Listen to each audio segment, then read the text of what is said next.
Hi, I'm Lynn Gordon, Vice President of Business Development for Arconas. Today I'm joining you, virtually at least, from Fredericton Airport's newly opened terminal. Arconas worked with Fredericton Airport to create this gorgeous space you see behind me, and today I had the chance to speak with Johanne Gallant, President and CEO of the airport, about the project, its importance to her community, and leadership in times of crisis.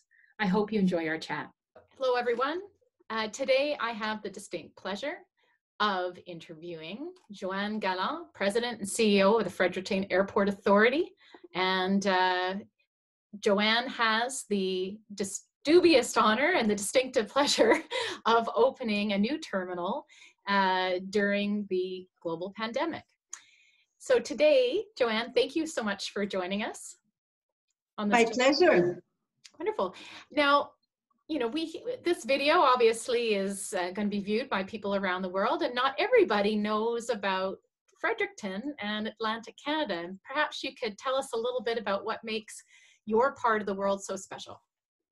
Yeah, we're very proud of our part of the world. So we're totally east of Canada, so connected to the US main and also connected to Nova Scotia.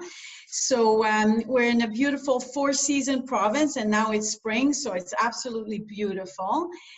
We're known for the highest tides in the world. So the Bay of Fundy has tides coming in every 6 hours, 4-story high. So at high tide, you know, you can kayak around the rocks, and at low tide, you're walking the ocean floor. So that's quite fun. And, you know, we're a bit different in New Brunswick because it's an officially bilingual province.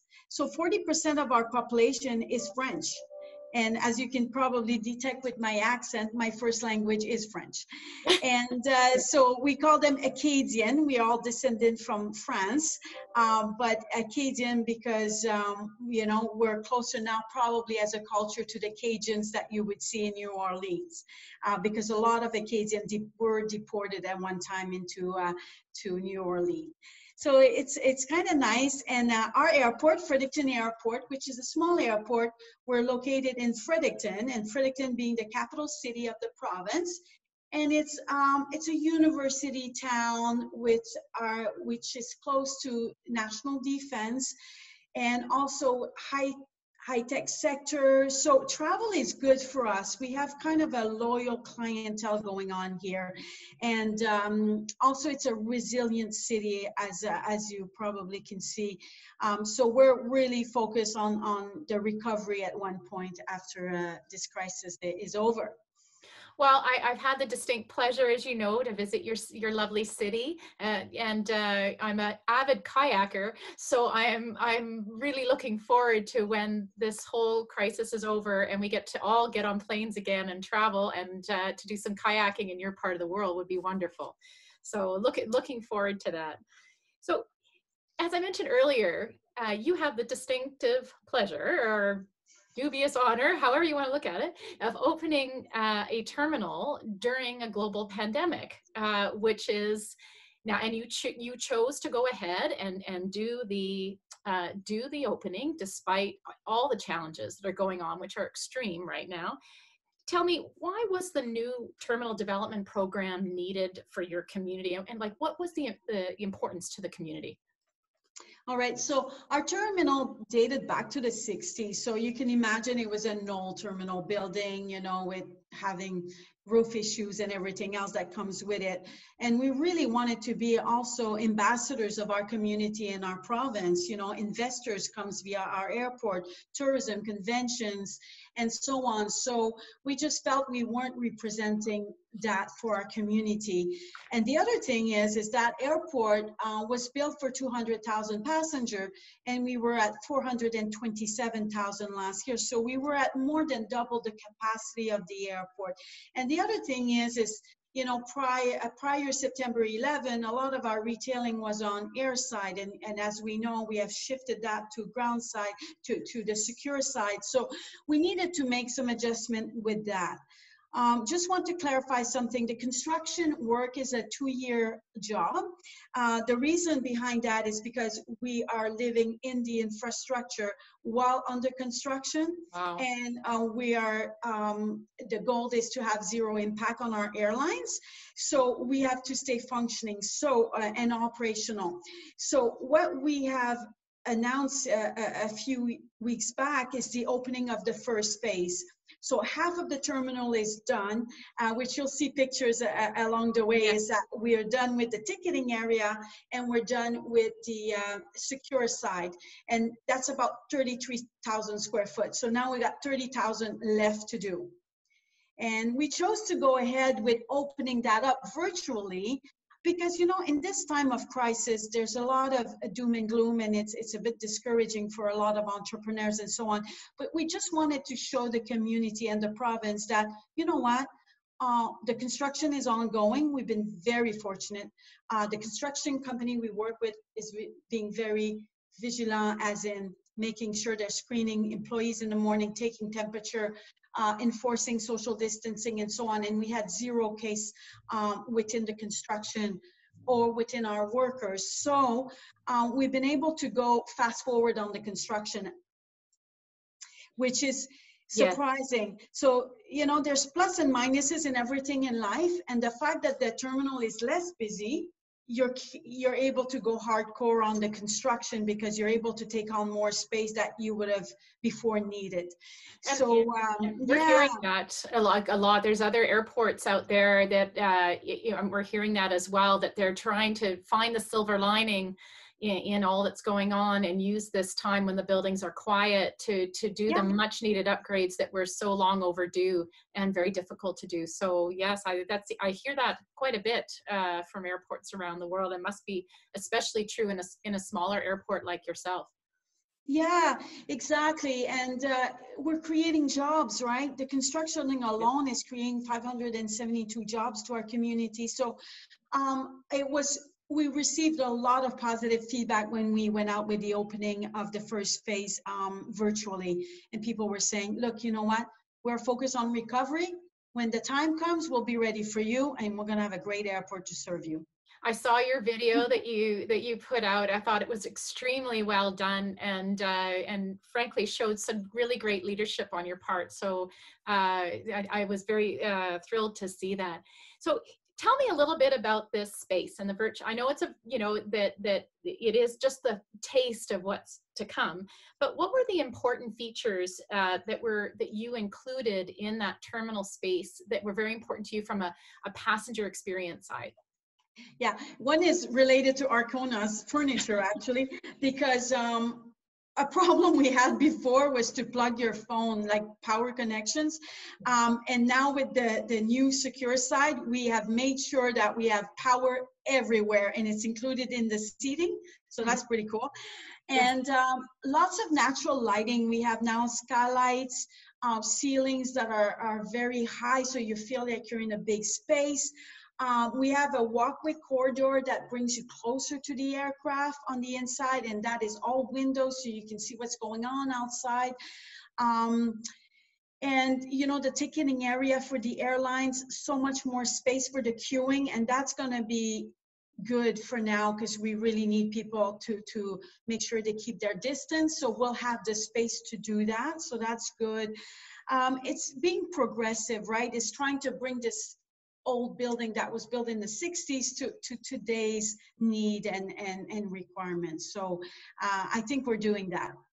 Well, having had the pleasure of going through the old terminal a couple years ago, I have to say that from the photographs, and I'm really looking forward to visiting the live, when flights open up, the live structure, live building, but it is night and day from the old terminal. I mean, you were talking about the ceilings and the natural light. I can remember the ceilings were it was an older facility, very low ceilings. There wasn't a lot of light.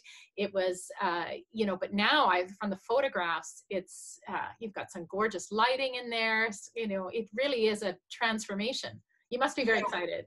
And you'll see from the pictures, we've even included the before and after. So that's quite dramatic, the difference. And the lighting is in a form of a cloud. So they're circular lights. So that's pretty cool also.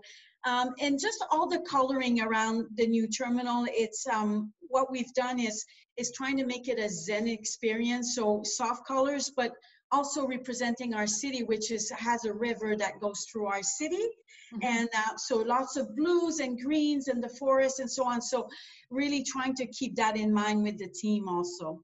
Actually, I was going to ask you about the colors, because they are very beautiful. The blues, the greens, it's very bright. So and I was going to ask you the inspiration for that. I assume it's the natural world, right? It's the beautiful nature of New Brunswick. Yeah, and Fredericton is so known for our outdoors. There's a lot of like walking trails, biking, like you said, kayaking on the river. So we're really trying to use that team. And when we're done, the art program will also reflect our community and having Aboriginal art and so on within our airport. So we look forward to that.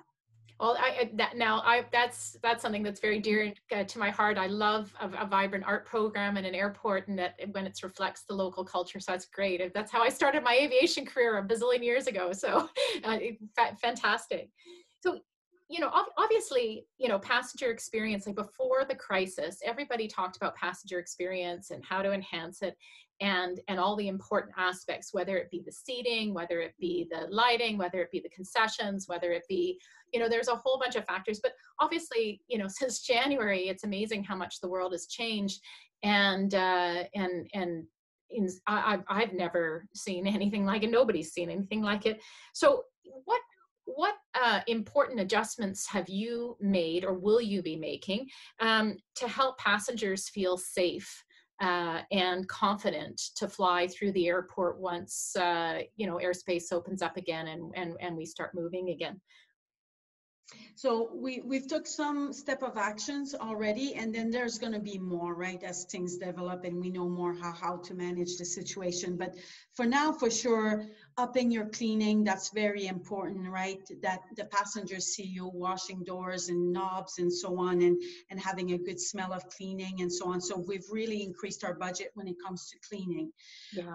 Other things is like plexiglasses on your ticketing area. So those were things that we didn't take into account during the construction, but now we've added that to the project. So the plexiglasses, and also now passengers are required to have masks. So all the communication around that you need a mask to go through the secure side, and then while you're on the aircraft to wear your mask.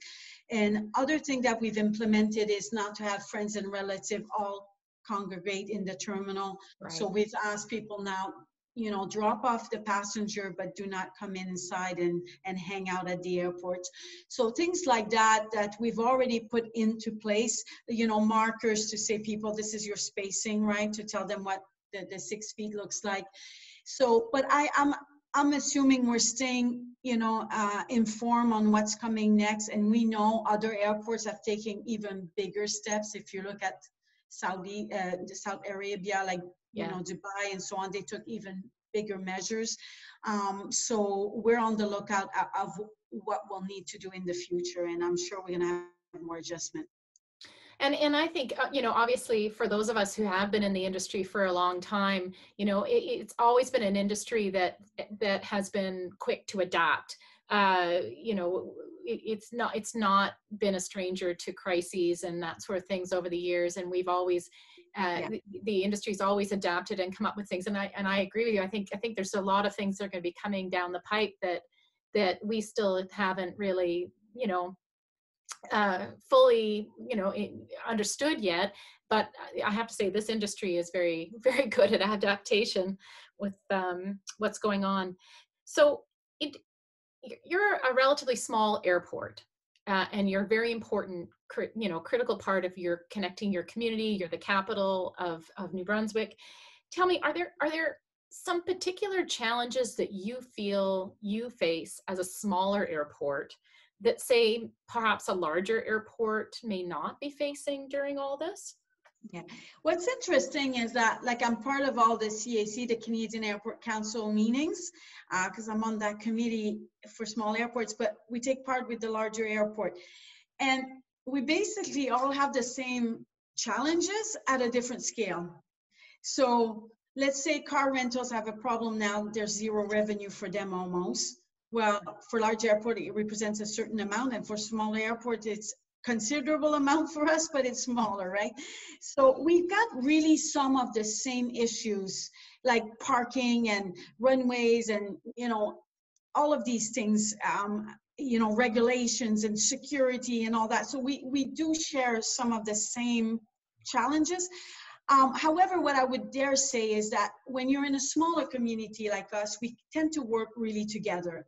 So when we develop air service, we partner with the city, we partner with our chambers and our economic development offices and so on, and we all work together.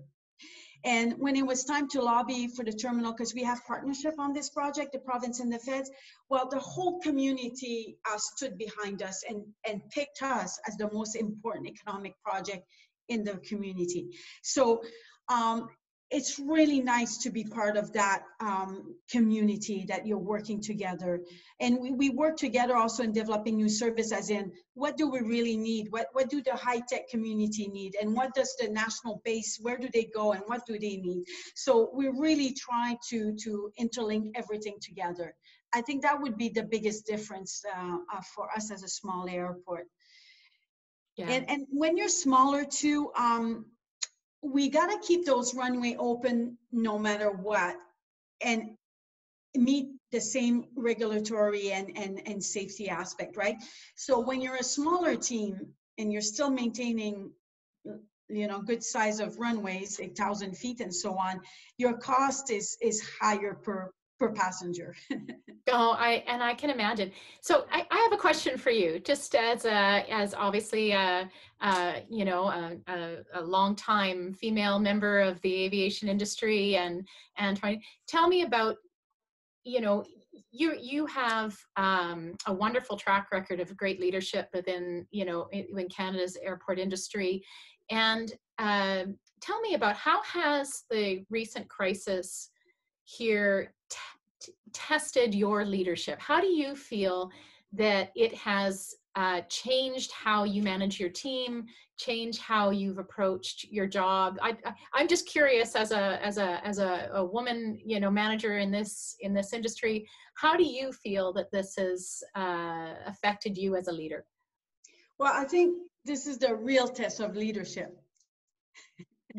So you can win all the, you can all make the list of top CEO of this and top leader in the community. You know, you can make those lists when things are good and you're like 20% up and you know, double the amount of flights in a 5-year period and all that.